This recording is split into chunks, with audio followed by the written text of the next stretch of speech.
Hello, you wonderful people, and welcome to another episode of Movie Discussion. This being just me reviewing, discussing movies that I watch. And for today, I'm going to be discussing Doctor Strange in the Multiverse of Madness. Obviously, this is going to be a full-blown spoiler discussion, just sharing my thoughts about everything. If you want to, you can look in, well, you don't have to obviously I'm going to include time codes. I was about to say, obviously they're going to be listed out in the description, but obviously the way YouTube's set up now, I also forget, like, you don't have to necessarily say that once you include time codes. But regardless, the time codes are going to be there in case you want to jump around to some of the topics I'm going to be discussing when it comes to the movie. But first and foremost, before I get to the spoilers, because I will immediately say when we will get into spoilers, but first, non-spoiler general thoughts about it. I thoroughly enjoyed it. I think they did a really good job of kicking up even the trippiness of, like, because obviously they really, like, did some, obviously the thing that people most compared it to was Inception. They did some wacky, like, Inception stuff, and I love that they really leaned into, like, the magic in this too, and kind of did some really interesting stuff and used the magic in ways I wasn't expecting it. And maybe as someone who hasn't read the comics, maybe Doctor Strange doing some of the stuff he does, like, in the weird ways, it's something like, oh, that's straight out of the comics in certain regards. But I thoroughly enjoyed that. I thought it was I'll talk about it more later on, but Wanda's story in this wasn't quite what I thought it was going to be. I figured there'd be certain angles to it, but I didn't expect it to go the direction it went. I thought that was kind of an interesting perspective, because I thought the story was going to go kind of in a different direction. Like I said, when we get into spoilers, I'll talk about that. I've loved a little bit of dimension hopping we do in this. Well, no, that's kind of spoilerish show. Well, not really, because it's like, it's in a trailer, it's in, you expect there to be some, we're dealing with the multiverse, so not really too spoilerish, but still I gotta be more careful about that, at least in this section. So, I was surprised at how, like, once again, it's stuff, like, the whole thing since this movie was announced was, it's gonna be a little horror-esque. I was actually surprised with what they did in this movie. I'm like, for one, I wasn't expecting some of the stuff that ends up happening. Once again, we'll talk about that more later on. But some of the sequences and events in this kind of took me by surprise. I was like, oh, I didn't expect that in a Marvel movie, because they've dabbled in this direction. I feel like with some of the Disney Plus stuff, they've gone a little darker in certain regards. But I was like kind of shocked with what they did in this, and there were like legitimately like kind of make you go jump, like, kind of almost jump scare moments. I was like, and the movie was creepy too. And for a lot of people I'm not someone who is well versed in directors. So, I'm not well versed in Sam Raimi's style. Like, I'm not one of those people who ever really paid attention to that type of stuff. And I don't think I've ever seen a lot of Sam Raimi directed movies, because obviously he's kind of best known for, like, horror-esque stuff, like the Evil Dead movies and stuff. Like, I mean, those are like horror comedies, but still, like, he's got an eye for horror and stuff like that. That's kind of, I think, the thing he's kind of best known for. So for me, the only thing I know Sam Raimi for are the Spider-Man movies. So that's, what I went into. But I heard from plenty of people, like, oh yeah, like, people are really interested to see his direction, considering he is a horror director. I mean, just like Scott Derrickson was, the director who was doing this beforehand. But still, I wasn't expecting it to be as dark and as creepy as it was. And I was like, holy, it adds a new, it's weird to say that every time, but it's like, it is something I don't think we've never seen anything like this in the because the closest thing I could compare it to, and even that was kind of a horror comedy, was the What If episode 5, the zombie episode. Like, that's the closest we got, and even this kind of leans even darker, because this is live action. That was at least animated, so they cut back on some of this stuff, but like I said, they leaned into certain elements in this that I was, once again, taken back by. But I think there's just so many interesting things about this that I really want to talk about in general, like, but it's going to involve spoilers. But I do like the direction and just how much growth we have seen Steven kind of go through. From the first Doctor Strange movie to Infinity War to a little bit of Endgame to obviously No Way Home and into this. So still not 100. Well, I'll probably talk about it a little bit. I'll talk about it when we start getting really into spoilers, but like I said, I thoroughly enjoyed the movie. I highly recommend, if you haven't seen it already, you check it out. But going forward from here, I'm just going to jump right into spoilers just because I want to just like openly discuss everything. So if you've not seen the movie already, go watch the movie, obviously, and then come back and, if you're curious about hearing my thoughts, you can hear them. But nevertheless, starting spoilers now.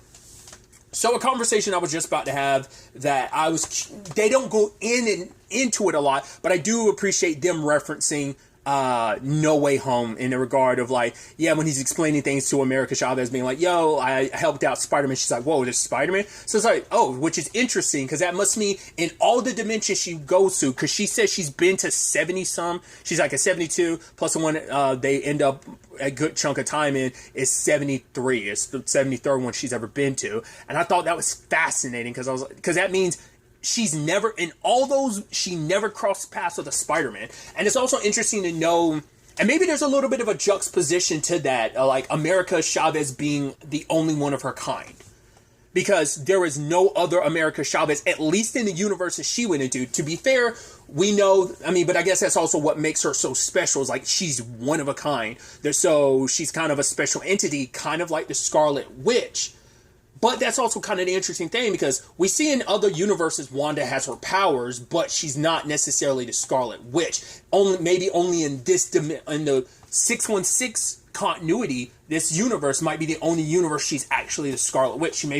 She has powers because she displayed the same powers, so you would assume so, but maybe in those universes, circumstances never played out for her to rise to become the Scarlet Witch. So questions like that, But my thing was, how much, because that's been the question too. So this gives us a little inkling, but how do people remember the No Way Home situation? They remember it as, we don't remember Peter Parker, which also means like, when Doctor Strange met the other Spider-Mans, he probably never, even if they had their mask also, whatever, which I don't remember. I think they all had their mask on at that time anyway, but I think it's the thing of, he wouldn't recognize them anyway, because he doesn't, to be fair, he doesn't really know them, but, so it wouldn't have mattered either way, but he would have known they were Peter Parkers because, Spider-Man is Peter Parker. So, once again, the entirety of that is like, okay, so Spider-Man came to me to make it so that no one could remember his identity, and so on and so forth. And it's almost like, the entirety of that movie, any interaction I had with Spider-Man, it was like he was always wearing his mask. I never knew who was underneath it. So that's the conversation. Like, it gives us a little insight, but once again, we probably will not know the full ripple effects of that until the next potential Spider-Man movie in the MCU. But I just thought that was interesting, and it's like, of course, they touch on it, and that's the most recent event with Doctor Strange, but I did like where we started off at, like jumping right into it, America Chavez running for her life, and that other Strange being by her side, and she's like, I thought we were friends, and he was like, I'm sorry, I have to take your powers, and doing so, I will kill you, but in the long run, it's for the best, because we can't let this monster have your power to jump between the dimensions in the multiverse. And he was going to do it until he got killed. So that was fascinating. Once again, a little juxtaposition there too, because it's like, right, everyone's trying to steal her power. Agatha tried to do same thing to Wanda, and ultimately find out Wanda's trying to do the same thing to America. So it's almost like reciprocal in certain regards of just like how that buck constantly gets passed from place to place. And once again, I just love that we just constantly come across different dimensions of like, man, Stephen Strange is a dick all across the board. I thought it was so fascinating. And also, I love the concept of anytime you're dreaming about yourself, you're actually dreaming of you in the multiverse. I was like, I really like that. I think that's kind of a neat thing to think about. So, and even later on, Wong's like, wait, that me that's running around naked, and he was referencing something with clowns. It's like, yep, that's another you. Most likely another you from a different universe. So. And I love that is Strange's experience with the multiverse. It's like, yeah, I kind of went on a multiverse adventure, like, who knows how long it's been since the events of No Way Home. But I love that he went to Christine's wedding. I don't know, it makes it a little sadder, too, because we had the What If episode 4, where he basically destroyed, that Strange ended up destroying his entire universe for the sake of trying to save Christine. That seeing her again and now knowing like, oh, at very least she's alive and you didn't destroy this universe in an attempt to bring her back because she didn't die in this universe. But also like you can never, like, it's just like the universe makes it so that you guys are never together. It makes you wonder, it has to be some universe where it works out, but it almost seems like at least every universe we've kind of gone to, like something always separates them or it just doesn't work out in general. So that's kind of heartbreaking, but it's like, right, he has to watch her get married. And I love that dude who talks to him. I don't know who that dude is. It's been a while since I rewatched Doctor Strange, so he's probably someone from the first Doctor Strange that I just don't remember. But I love him. Dude's like, okay, it kind of sucks. He's like, oh, I can't believe you're here and everything. And he talks to Strange about, right, well, Strange is like, well, I was dusted for 5 years. And he's like, yeah, me too. And in that time frame, my cat's died. I was like, oh, geez, dude, come on. And then he's like, my brother died. He's like, oh, I'm sorry for your loss. It's like, really? And he even asked Strange, like, could there have been some other way? So I'm like, once again, how much of Endgame is public knowledge? Because there's so much, like, the fact is, I talked about it before, how, in WandaVision, Darcy, Jimmy, and Monica have a conversation about, Wanda went toe-to-toe with Thanos and could have gotten him, and then they, went to the whole Captain Marvel conversation, but I'm like, how is there public record of that? Like, was someone recording that or something? Like, how does the general world know that, like, this was Doctor Strange's plan? Did he publicly announce that or something? I feel like, why would you? So how do regular people know that it was his plan? And he's like, right, this is the only outcome I saw. And because I think for them, it's almost like, right, you didn't lose anything in the process. So many other people lost so much. The world lost Iron Man. Pepper lost Tony, their daughter lost their dad, like so many sacrifices had to be made, and it's just like, right, did you have to really give Thanos the time stone? It's like that's crazy to me to know that the general public knows that there's kind of that little boundary between what the superheroes are up to and what the general public, like there's that little separation, or maybe because it was not just an Earth-based issue, this was a universal thing that, of course, like, they're like, people were like, no, we need answers. So I guess maybe someone sat down, had a press conference, is like, this is what happened. But that's why I'm almost like, I can't believe Strange would even admit to, like, because people are going to be a little side-eyeing you, like, really? You couldn't do things? That dude's story obviously isn't even, like, just his own. I mean, even look at Monica. Monica had to come back. It's like, oh, yeah. What was it that Maria died like 3 years after Monica disappeared, I believe. So, just kind of further, I do appreciate that. Obviously, the blip is always going to be something that gets sprinkled in here and there, knowing that it's like, right, we had the Avengers, the heroes, to thank for our return, but there's always going to be that asterisk beside it in certain regards. But obviously, and I even love that guy's kind of a dick about it. He's like, yeah, the ultimate, what was it he said? Basically, like, you're the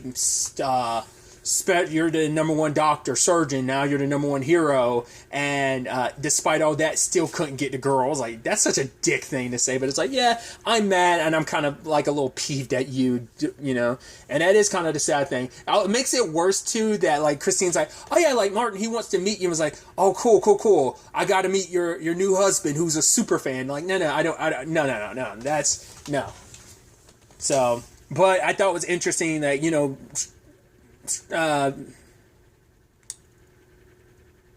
Strange says that obviously he cares a lot about Christine and he had to make sacrifices in the long run, but she says a line where she's like, yeah, you basically always want to be the one who holds the scalpel. He's a control freak. He always wants to be kind of the one in control who kind of dictates anything, and he has a hard time ever really asking anyone for help. And we've seen that time and time again, that he has always handled things his own way without really asking for help too much. He's the one that's kind of ultimately comes down to making those tough decisions. So I think that's kind of an interesting thing.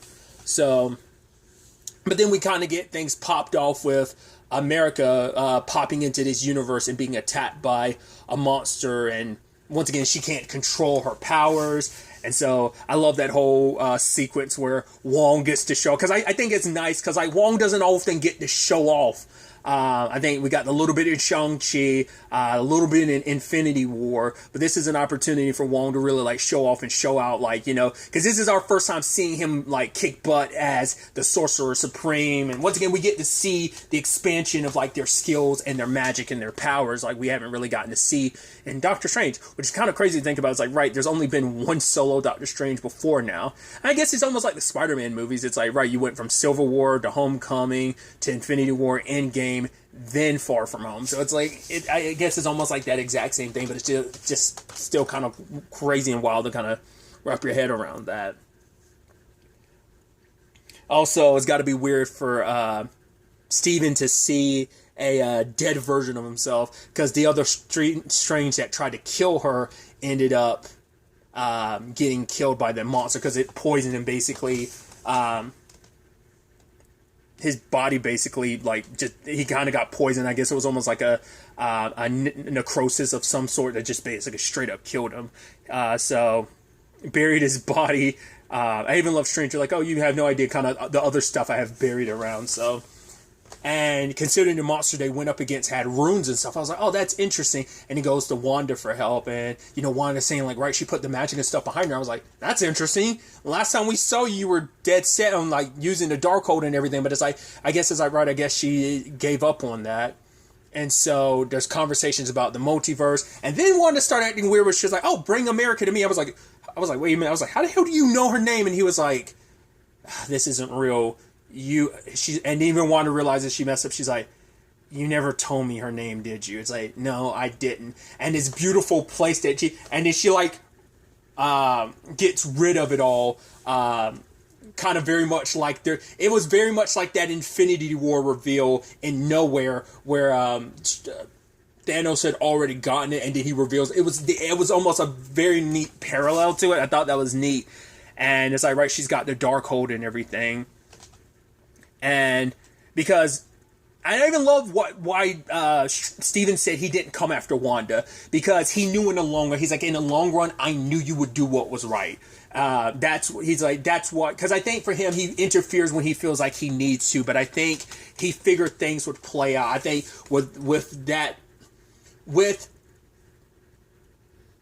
Vision being an extension of herself, and him being kind of her conscience and her heart, like, all of that, I think maybe he knew in the long run, like, right, things are going to play out, so at least believed, or to some extent knew, like, no, it's all going to work out in the end. So that's why he never came after her after the Westview thing. It's like, right, she wants some isolation. He's like, hey, I'll even get you back on the lunch boxes, because, yeah, I was curious after WandaVision whether or not that's how widespread that was going to be. But it seems like the fact is he's kind of joking about that. It does seem like, yeah, after Westview, we haven't gotten into the ins and outs of what that means in this world of, like, is Wanda number... Like, because I thought, like, maybe we get something, like, on the television or something being like, oh, Wanda Maximoff, enemy number one. Because Steven knows some of what went down in Westview, but I don't think he knew everything. Because when she revealed herself to be the Scarlet Witch, he knew, like, some of her powers were, I guess, the closest thing to witchhood, and I guess he found out, like, of some details about what went down in Westview, so he knew, like, all right, she had magic, but he probably didn't know about her being the Scarlet Witch. The only people who know that is Wanda and Agatha, so, like, no one else would know those little details like that. So, but I love that, you know, why Wanda's doing all of this is purely for, I want to be with my sons again. I dream of them at night, and then I wake up in this nightmare without them. It's like, but your children weren't real. It's like, no, they are in the multiverse. They exist. They're out there. This is, and that is, there is some messed up cruelty to that the children that, yeah, you might have made them up, but you have those said children in another universe. It's like, this is the one universe at least one of the universes you don't have them. How sucky is that to know there's another version of you happy with your children, and here you are miserable because you can't be with them. So she's like, right, I want America's power so that I can go to another universe. And even her explanation later on is like, right, no, like, if it's like, you could just get America to take you to a universe where you have your children, but, you know, her mind being warped like it is, you know, you thought because the thing is, I think Wanda did settle her grief and WandaVision, but I think her need to hold, like her refusal to let go of her children and the dark hold polluting her mind, it ended up making her, she doesn't listen to reason, because it's like, right, it taints and poisons your desire and turns it into what this made her into, to the point, like I said, she's justifying by being like, oh, I need all of her powers because say my children get sick and maybe there's not a cure for whatever they have in that universe, but there's a multiverse. I could pop into another universe where said illness is curable. And it's like, and she never really even answers. She's like, when the answer is, well, what about the Wanda in that universe whose children you're going to be taking? What about that? She never really, to my recollection, I could be misremembering, she never actually had an answer for that. It's just like, it doesn't matter. I want my children. And it is this thing of, and I think you can feel both ways. You can feel bad for her for what she's lost, that trauma that's like on top, like she's lost everything. She lost vision because she doesn't know about white vision out there. And even if she does, it's not her vision.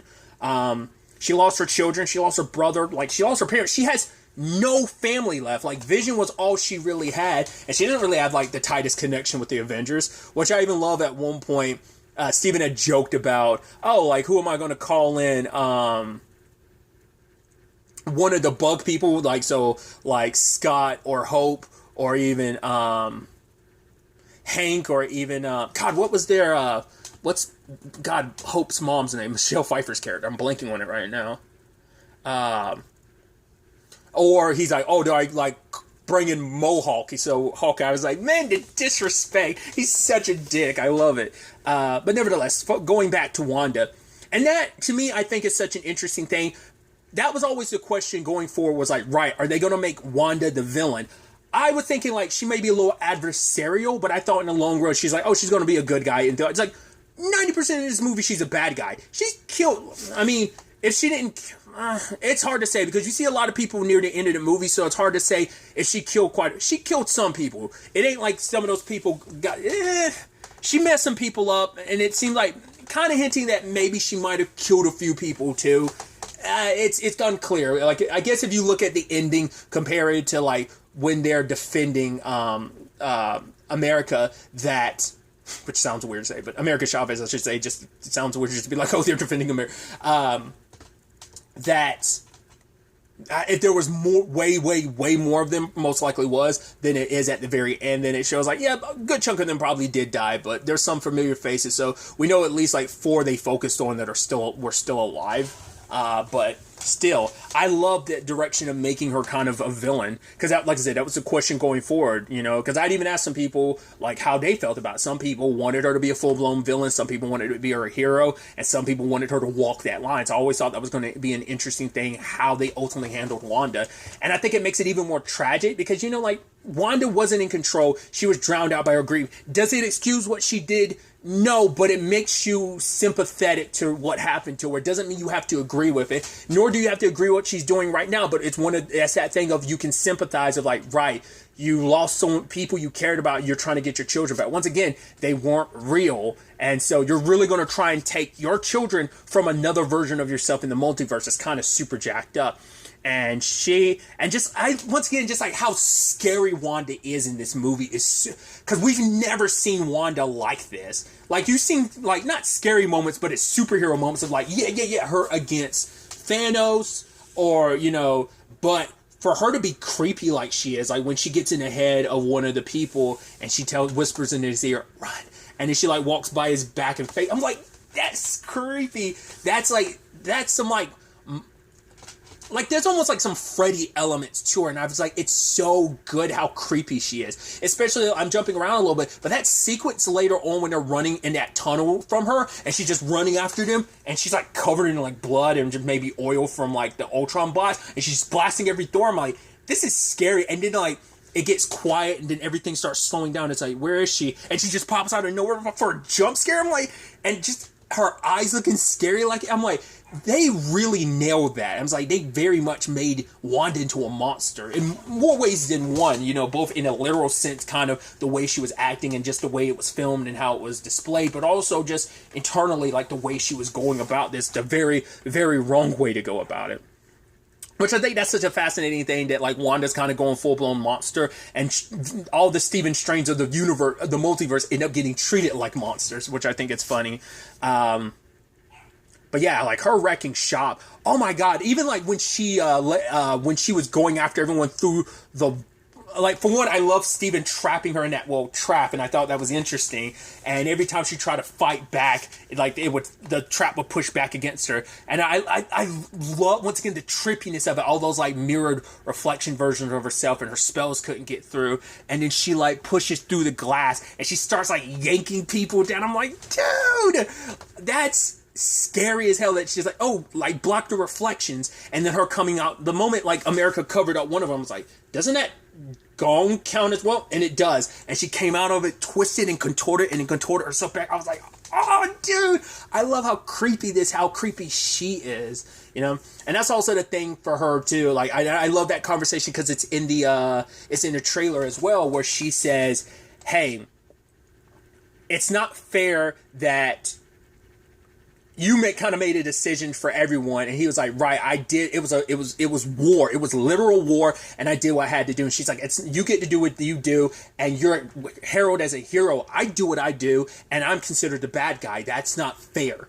I'm someone that, yes, I did something bad, but I did what I did out of love. Once again, doesn't justify it, but it is sympathetic. But I'm viewed as a monster. I'm the one that's viewed as the bad guy. And it's not like your plan didn't come without its sacrifices. You weren't the one that sacrificed yourself. You know, I mean, I think the argument could be made, Tony's the one that actually did it. You kind of put someone else in that position to kind of make that sacrifice. So I think maybe that speaks volumes. And it's just like, right, don't get it twisted like you're the good guy. You know, and especially later on when he does the dream walking too, she calls him like, oh, you're a hypocrite. You know, you want to chastise me for all this stuff, but you're doing the exact same thing. So obviously we're going to all have to wait. I mean, I'm sure there's people who got good enough glimpses at it, especially if you probably watch it multiple times, but it probably won't really happen until like it comes out on home video, or like, you know, whether it's, you know, Blu-ray or even streaming on Disney Plus, where we really get a look at every universe that they pop through. It very much reminded me of Ultron versus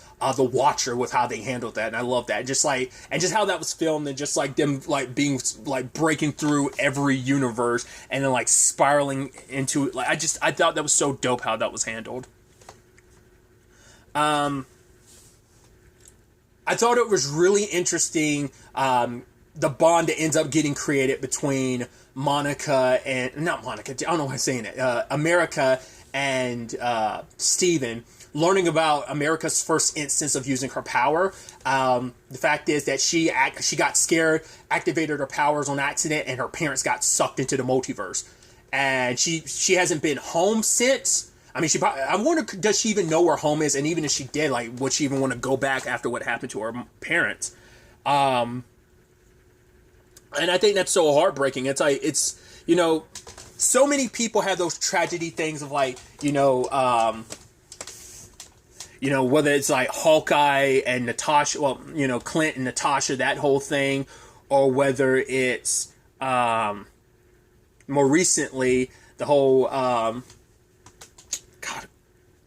Mark and his brother situation in Moon Knight, which we even learned in this that Steven has had a sister named Donna. So a lot of people know about loss and not being strong enough to protect or being able to save the people that they love, and the regrets that kind of come from that. It makes you wonder, on some level, could you extrapolate from that? Is that why Steven he's so arrogant as he is, because he feels the need to overcompensate? He has to be perfect. He feels the need to try and do everything on his own, because the one time he couldn't do anything on his own, he couldn't save his sister, and so maybe he's trying to compensate, but be like, right, I have to do everything on my own. I have to make up for that one time I was alone and I wasn't strong enough, but I'm gonna prove I am strong enough this time to handle any situation that kind of gets thrown my way. I think maybe there could be an argument made there. Maybe that's me, you know, reaching.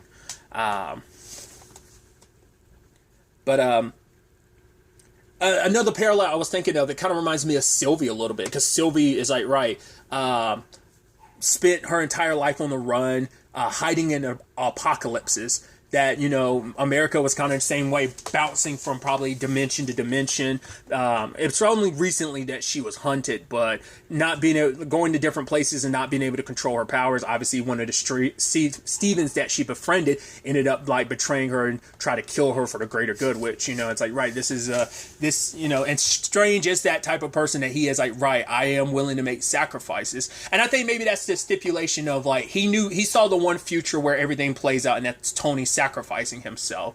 So, and he knew what the end game was, where the end result was going to be. But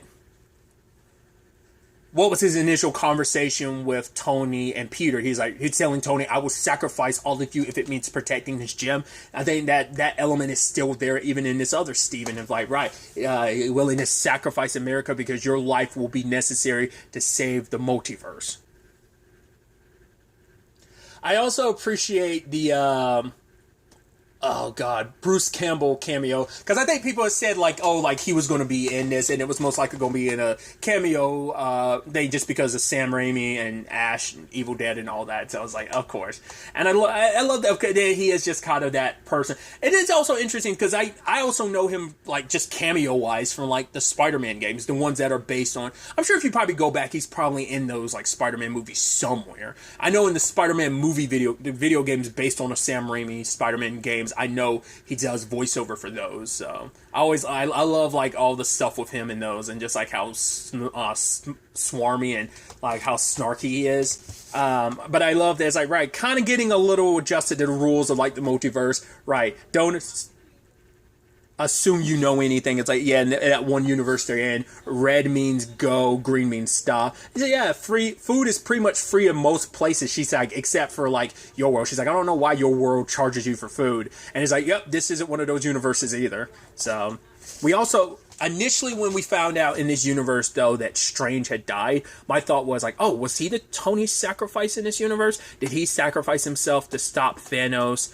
in the long run? Because I was like, oh, that was interesting, because they made sure to say like only him. We never heard about anyone else's death. I mean, I guess in the grand scheme of things, I'm trying to think like amongst like the known Avengers, even in like Infinity War / Endgame, the only ones that died were Tony, and he probably, I don't know if they really classify him as an Avenger, but like Vision. They were the only casualties of Infinity, like permanent, and Natasha were the only permanent ones. So the fact is we didn't really get that only he's the one heralded like that must mean that the sacrifices played out a little differently in this. Well, we end up finding out later on.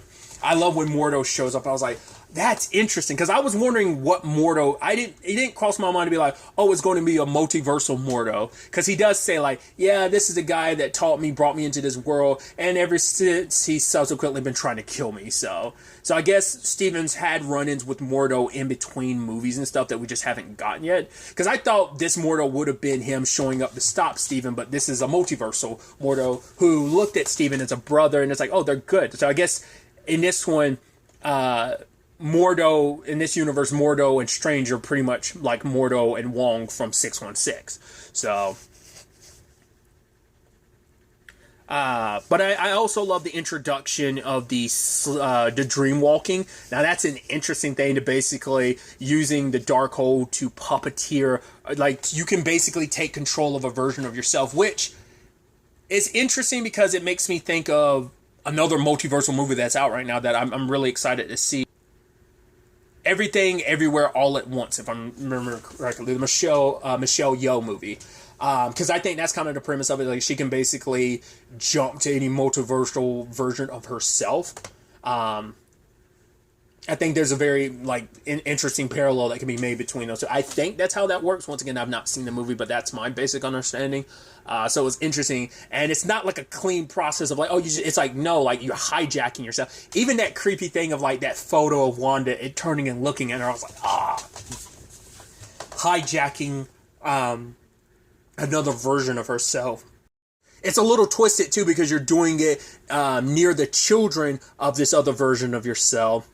And she was ready to go out until she got stopped because she got wrapped up in her children, like, being there. They're being real and concrete. Also interesting, too, that they don't have powers in these universes. At least none of the sequences we saw did they ever display powers. Maybe this is one of the universes they don't have them. They're just, like, regular kids. Or maybe they eventually, like, depending on, maybe some mutations happen when they get older and those powers develop. You know, who knows? It is sad that everything she wanted was right there. And I think maybe that also speaks volume. Like, you kind of had it in that moment. It's still kind of jacked up. You're possessing their mom, and you're there in that moment. But I think it was just that stark reminder of, like, this is what I want. What I want is so close. I can't back down now. Then back in 616, one of the sorcerers ends up destroying the Darkhold, killing herself in the process. Which I was almost like, is there something between her and Wong? Like, what was that about? Or is it she's just like, no, you're my teacher? But it seemed like there was a little more, like, something going on, but who knows? That kind of sucks. But she sacrificed herself to stop Wanda and destroy the Darkhold, but that Darkhold was just a copy, so the real one's out there somewhere. It's interesting to know that place, I love, it's like, no, it's not a tomb, it's a throne. The place was meant for her because as the Scarlet Witch is destined, because Wong knew this, I guess just knowledge you learn as a Sorcerer Supreme. Who knows how long Strange actually was the Sorcerer Supreme in the grand scheme of things, because we know Wong was it for at least maybe 5 years. At most 5 years, maybe a little less, but he has the knowledge to know exactly. I mean, maybe Steven knew exactly when she said, like, oh, the Scarlet Witch will come for you.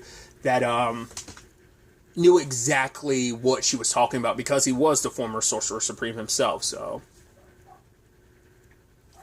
But I also love the introduction to the Illuminati. That is something I've heard, when the original when the trailer first dropped, that was a theory that a lot of people had, wondering, like, whether they were going to do the Illuminati, and they did do it. And it's interesting to know that in this universe, it's Strange that started it, in this particular universe. Because at first they lock up Steven and America, and I like the reasoning for it. It's like, right, for one, you're a Stephen Strange, so we always have to be wary of it. Once again, it's interesting to know you're so much of a dick, they did just assume, like, right, their Stephen was kind of a dick, and what he did in his universe, they just assume every other Stephen's the same.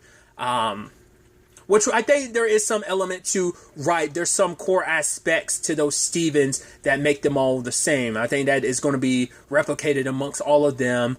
Some of those selfish qualities, or very narcissistic qualities, all exist amongst them. But I think the Steven we follow, has gone through some very unique experiences that have shaped him into the person that he is. That he is different from the other Strange that was willing to sacrifice America to save the multiverse, essentially, But it was interesting because I was like, okay, so who we getting? Now, obviously, we get Captain Carter. I'm also like, yeah, I love that Haley Atwell got to do that live action now. Obviously, she got to voice it in What If, but to get that, because Mordo's a part of it, because I guess he's kind of filling the Stephen Strange aspect of it, because we also found out Stephen's the one that kind of set this in motion.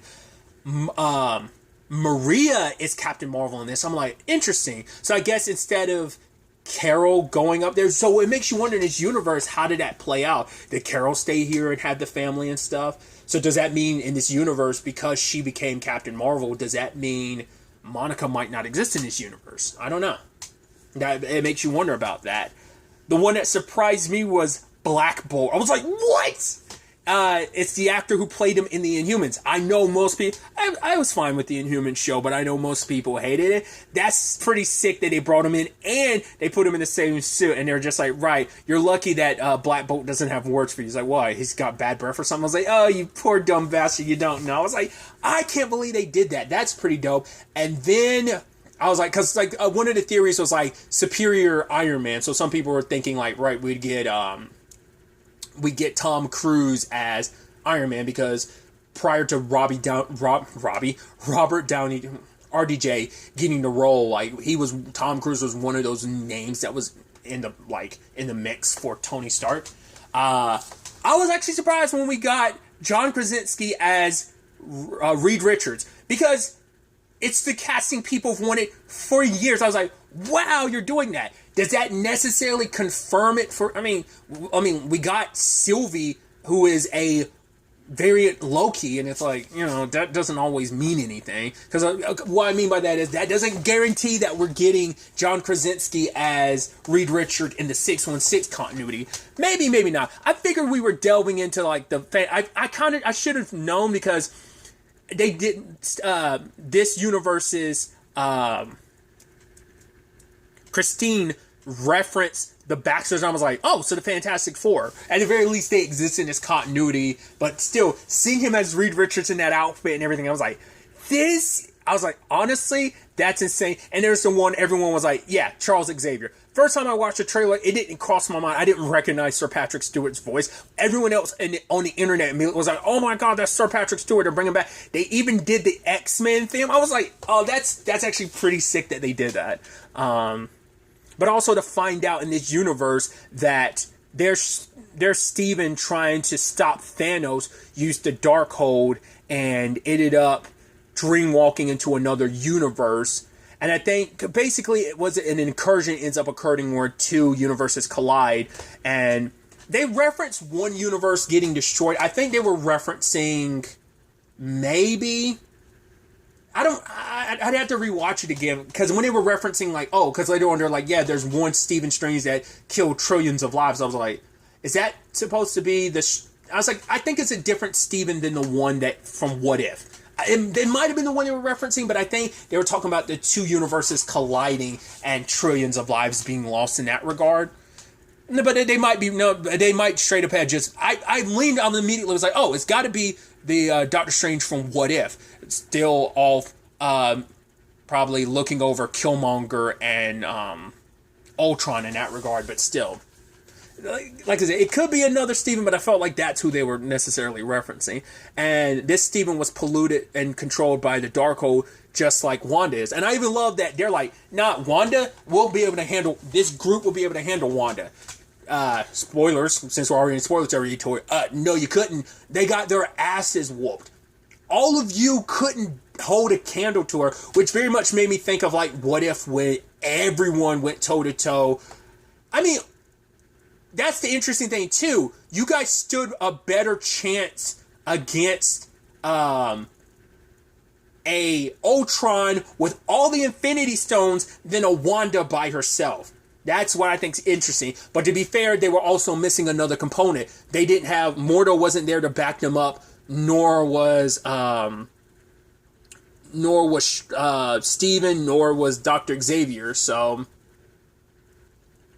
It's also interesting to know that they lied to the world. It's like, right, the world needs heroes, so they... because Steven started this to be this group that ends up deciding what's for the best. And Stephen Strange and America being the biggest danger to the multiverse. I'm like, how is Wanda not the biggest danger right now? But I guess it's because of who Steven is. That what this universe Steven did, every other version of Steven out there can do it.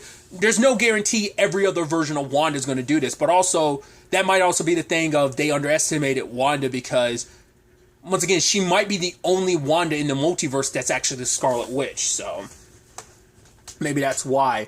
And this is where we start getting into the brutality of this. Poor Black Bolt got his mouth disappeared, head popped. Captain Carter and Wanda going toe to toe, and she's like, I could do this all day. I'm like, yeah. I also love that she's got a jetpack in this, and her getting, we see it, but pretty much sliced in half. Once again, it's like, I wonder if these like supposed to be nods to certain things, because her versus like evil Wanda kind of reminds me like, well, Bucky fought zombie Wanda in What If, the zombie episode, but also Hulk went toe to toe with her like hand to hand combat wise and stuff like that. But also Bucky sliced zombie Steve and once again we get that symbolism, blood on the shield yet again. First with John Walker using it on one of the Flag Smashers in was episode 4 of Falcon and the Winter Soldier. So poor and he tried to like tried to talk her down, being like, right, Wanda, I get it. I have children of my own, and she's like, and is their mother still alive? And he's like, yes. He's like, good, they'll have someone when you die. And kind of did what Thanos did to, I can't remember if it was Mantis that he turned into kind of almost silly string, or was that, it might have been Mantis that he turned into the strings or whatever in Infinity War. Kind of did that to Mr. Fantastic before like completely like snuffing him out. And then ultimately Maria couldn't stand toe-to-toe with her power-wise, so. But she still, like, they still did a number on her. It ain't like Wanda walked away from that unscathed. Like, that Wanda was still kind of, like, banged up a little bit. But like I said, I love that sequence of events. Charles trying to get inside of her head and trying to reach the Wanda that's buried underneath. And then a red cloud coming and her just coming out like a monster, claws and everything, and snapping his neck. I was like, Jesus! I was like, this movie is brutal. Holy crap. But later on, when they get the book, that's the opposite of the Darkhold. I thought was fascinating when Wanda ended up catching up to them, and she kind of won because she ended up destroying the book that they needed. So I was like, oh, cool. The thing that's supposed to be the end all be all, kind of that's gone now. Wanda's got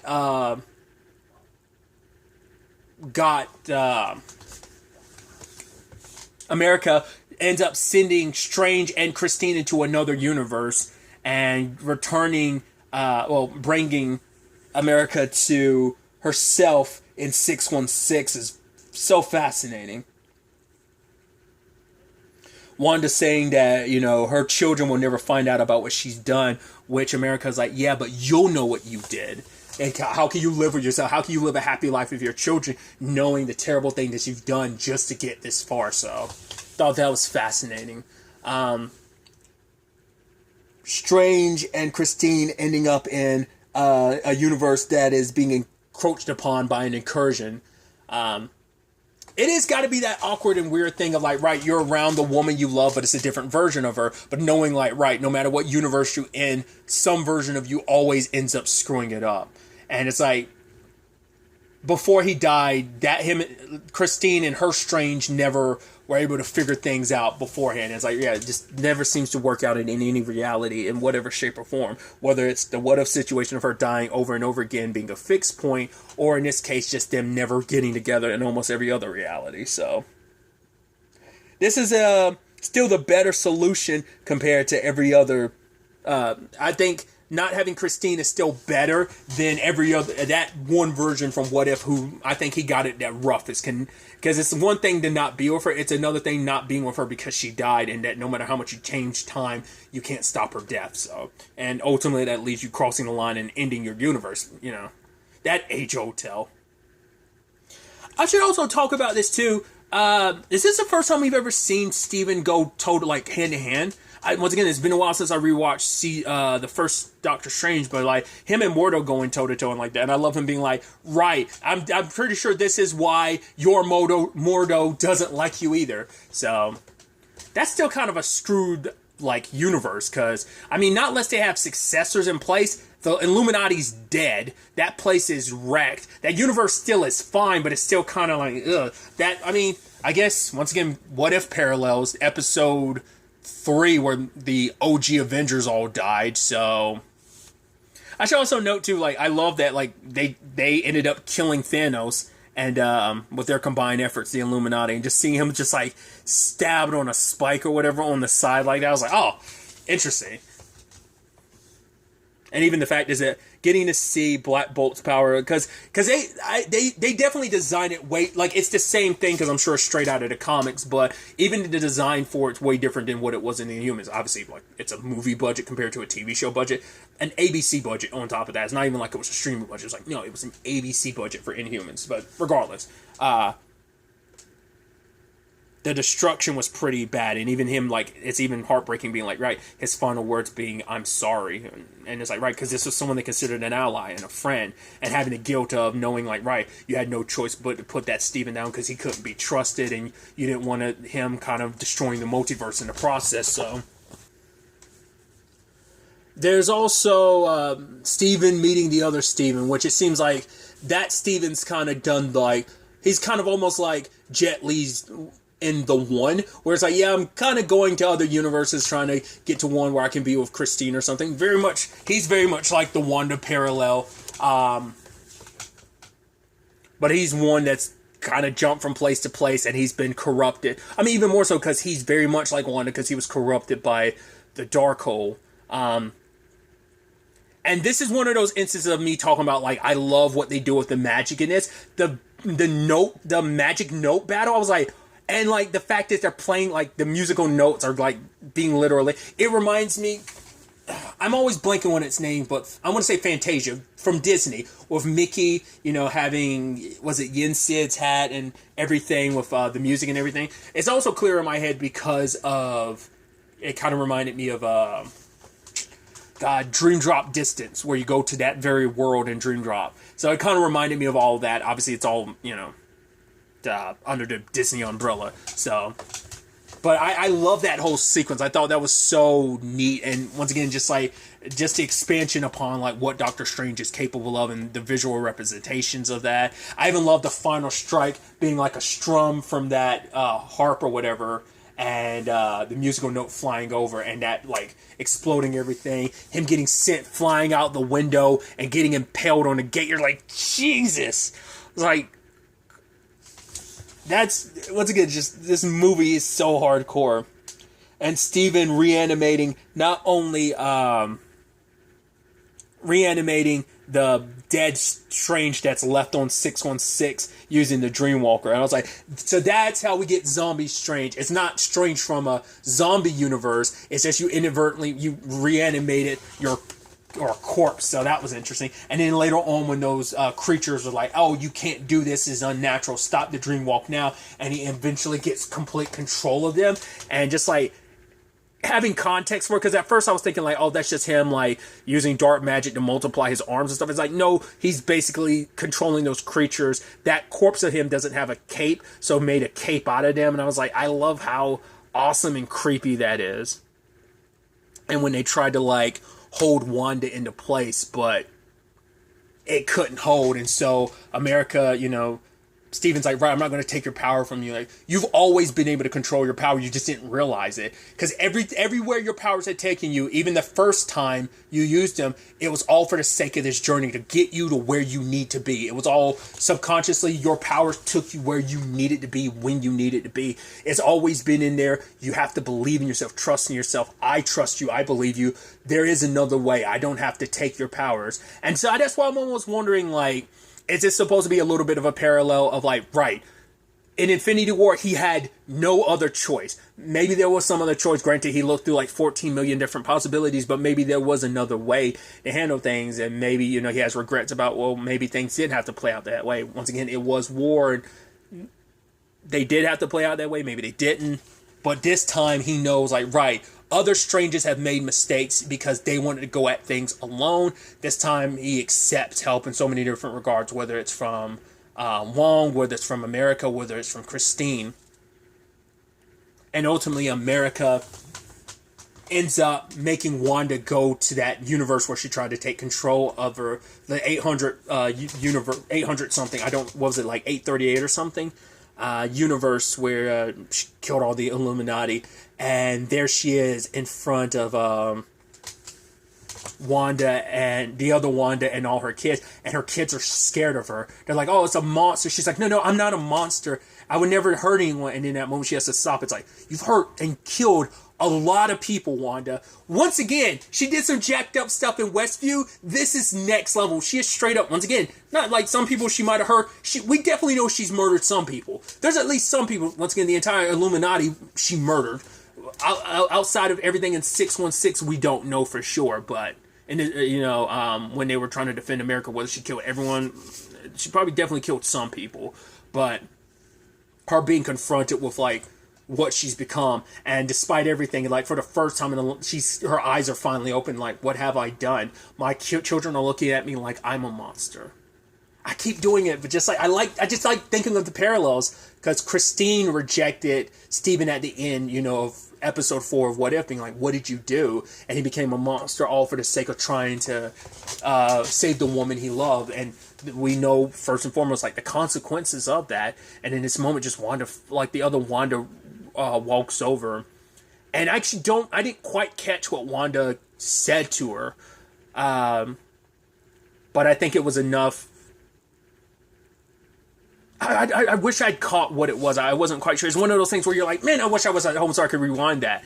But the Wanda we've come to know just finally stops because it's like, I've caused enough, like, pain. I'm trying to take this other version. And like, for the first time, she has a clear head and realizes what she's done.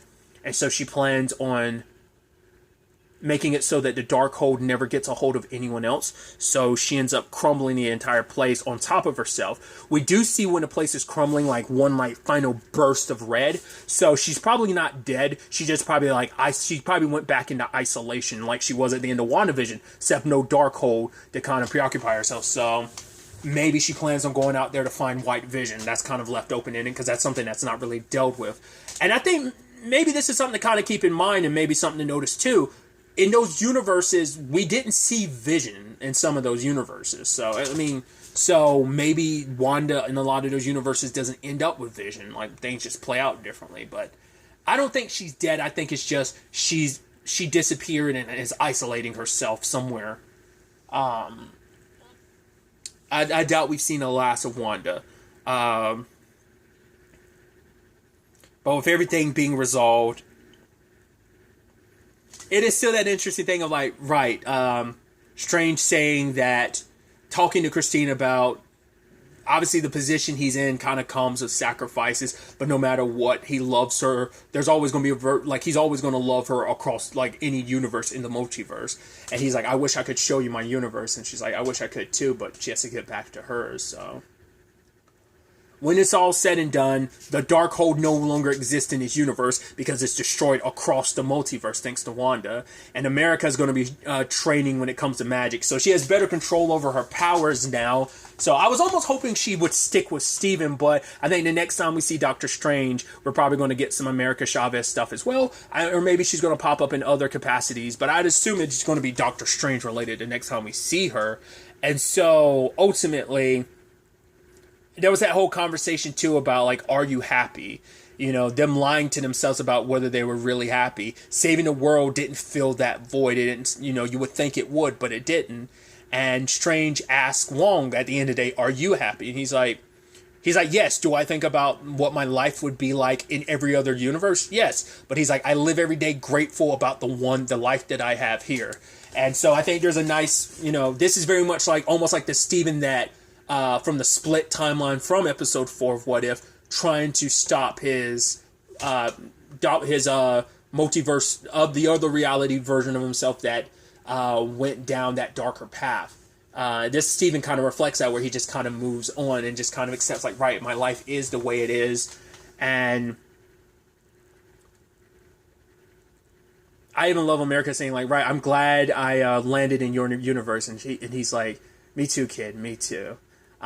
He does definitely play that fatherly role. He was it's more like probably like uncle. He played the role of an uncle for Peter, and kind of played a little bit of that role for America, which, hopefully she'll eventually be able to find her mothers across the multiverse. We'll see.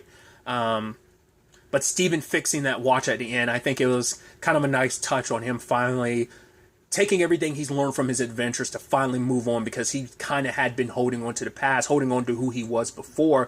And I think this is him finally taking those steps forward in the right direction.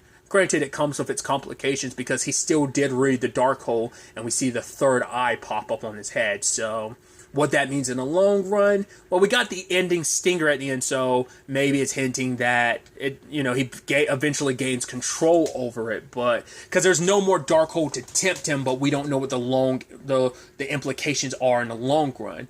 But because of what Strange did, there is another incursion that's happening, and someone, which, if you're a Marvel person, you immediately go like, oh, it's this person. If I'm not mistaken, it looked like that was Charlize Theron. I was like, holy crap, you're in the it's like, man, it's just, once again, just big names. Like, just like, it's neat when you just see that now. It's just kind of crazy to think about just all the big names that are popping up in the MCU now. Um,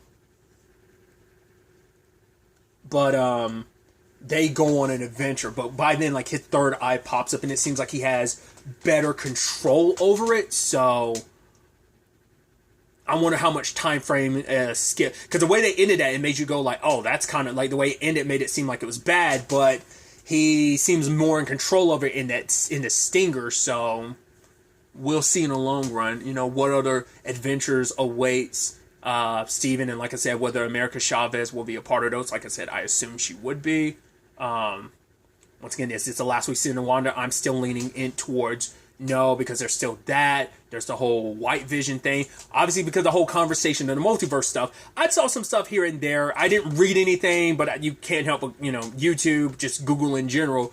There was stuff being like, oh, people wondering about, I'm sure, like, you know, it was not spoilerish, but I was wondering myself whether there was going to be anything Kang related. So I think the next movie after Love and Thunder is next year, and that's going to be, I mean, obviously Love and Thunder is in July, but I'm saying like the movie after Love and Thunder, I think, if I'm not mistaken, is Quantumania, because that got moved up, and because it and Captain Marvel to the Marvels ended up switching spots. So we're going to get Kang soon enough. But I'm curious, like, where this plays out, where this ended up. Obviously, Quantumania would be picking up more so where Loki left off, I'd assume. That in conjunction with this, how the whole Kang situation plays out and what the end result of that's going to be. It's interesting too, because like, once again, Kang's relation to Reed Richards, because he's like, because in that universe, Reed's like, oh yeah, like I have, me and, you know, Sue have children, so what that might be implicated, because like he's supposed to be, based on what people said in the past, he's supposed to be like a distant relative, like a descendant of Reed Richards. And I think in some cases they say like it's vague. It might be either him or Victor Von Dooms. Yeah, aside, like, probably unless you're a big comic book person who knows Marvel stuff, I have no idea what to fully expect when it comes to that. I'm still curious if the Dormammu thing would ever come up again.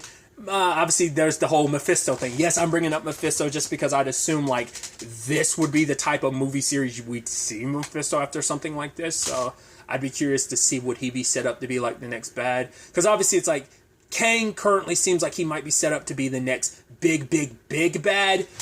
We don't know whether that's only going to be part of, like, the next overarching phases, or, you know, is he going to be, like, set up for, like, something eventual like Galactus or what? I mean, that also depends on, like, the Fantastic Four and what that looks like and how that turns out. But, yeah. I mean, like I said, I thoroughly enjoyed this, and I'd be so curious to see what they do with the...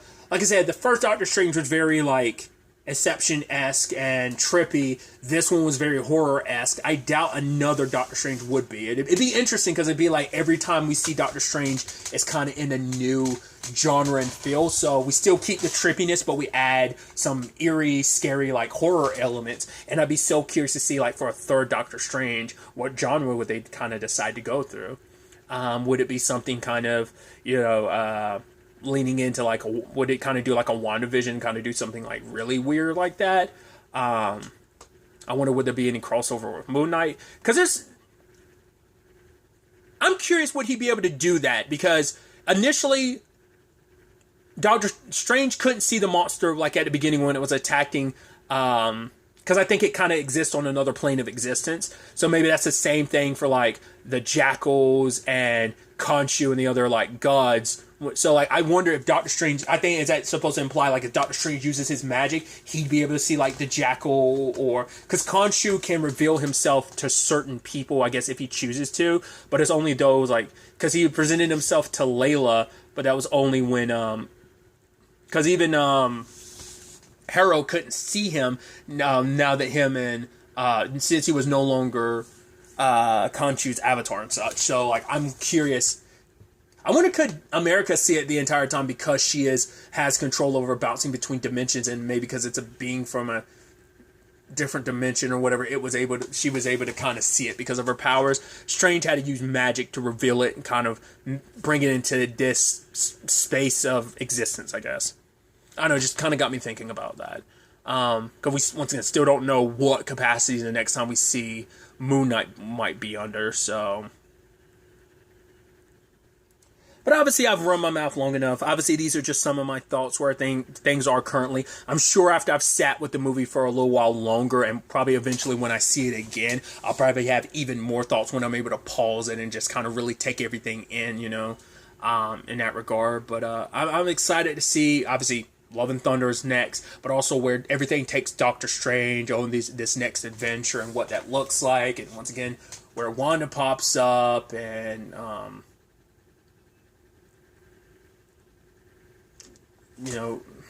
obviously, like it makes you think about, because of Maria being in this, it makes you think about Monica in the Marvels, because obviously she's got her powers now, and obviously seeing Mr. Fantastic makes you go like, okay, so it makes you think about the Fantastic Four movie that's supposed to be coming out. So I don't know, like I said, just final thoughts I'm sharing.